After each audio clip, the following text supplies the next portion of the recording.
إنه فاهم نقصيصا شركة وزارة الأرماء دبتي iyo diblomaasiyiinta aad halkan ku yeelateen waxyaabaha looga hadlay arjantaha بسم الله الرحمن الرحيم waxaan halkan maanta aan isugu yeernay dhammaan safaaradaha kala duwan iyo hay'adaha kala duwan ee ku sugan magaalada Muqdisho si aan warbixin uga siino warbixin siyaasadeed ama wax loo yaqaan diplomatic briefing loo yaqaano uga siino xaaladda ku soo korortay gobolka iyo sida Soomaalidu ay u aragto oo positionkeeda mataqaanaa go'aankii dawladda shalay soo gaaray oo aan faahfaahinay wixii ay su'aalo qabeen aan uga jawaabnay marka guud ahaan wixii arinta nooga haboonaa waxay ahayd go'aankii ka soo baxay golaha wasiirada ay ku caddaa Soomaaliya waxay si dhab ah uga soo horjeedaa talaabada guracan dawladda Itoobiya ay ku fuquuqayso ama mataqaanaa ku qoqobayso geeyiga Soomaalida dhulka Soomaalidu waa lama taabtaan dhulka Soomaalidu waa dhul caalamkan uu aqoonsan yahay shuruucda adduunkana ay ilaalinayaan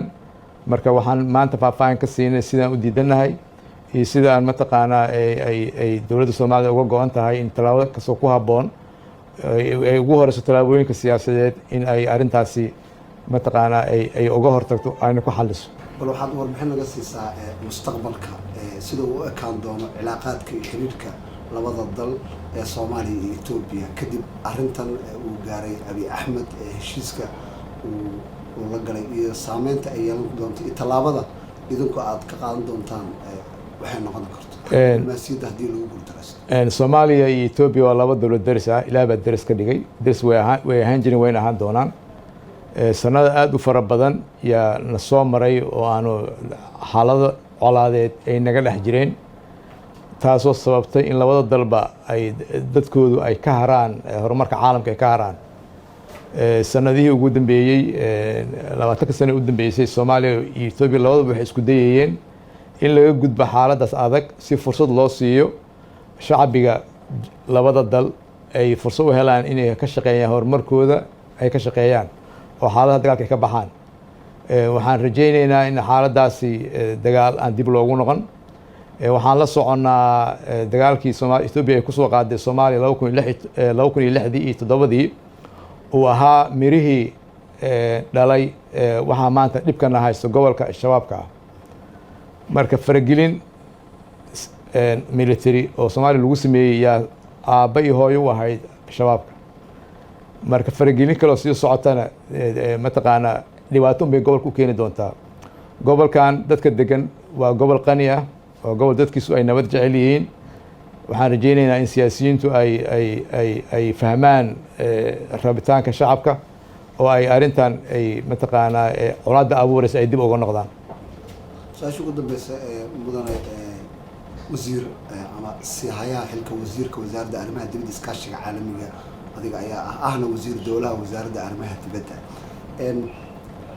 shirarka caalamka diblomaasiyadda Soomaaliya ee maanta aad u xoog badan Soomaaliya heshiis ah dunida heshiis la ah